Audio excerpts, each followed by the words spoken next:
కప్పలు గుడ్లు పెట్టి అవి వానకి 10 రోజుల నుంచి మాకు వానలే కదా, కప్పలు గుడ్లు పెట్టి అవి ఇట్లా అవి ఉన్నాయి, చేపల్లాగా ఎత్తుండయి. చిన్న చిన్న తోకలు, అవి తోకలు కాదు ఎన్ను.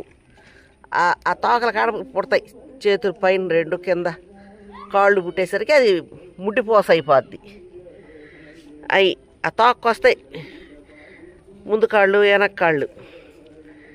ఆమెన ముసుగు పెద్దది అవుతుంది, ఒక నెల దాళ్ళు పిగిలేస్తాయి, కప్ప పిల్లలు వచ్చేస్తాయి, అప్పుడు ఎగరుతుంటాయి కూర్చొని. అది అంతేగాని కప్పలకు తోకుండదు. అది ఒకటి ముడ్డిపూస, ఎన్నుపూస అంటాం కదండి. అది ముందు కాళ్ళు వెనకాల 2 కాళ్ళు వచ్చేస్తాయి, మధ్యలో పొట్ట వచ్చేస్తుంది, అప్పుడు ఎడల్పు వచ్చేస్తుంది. అది అప్పుడు అవి కప్ప పిల్లలు.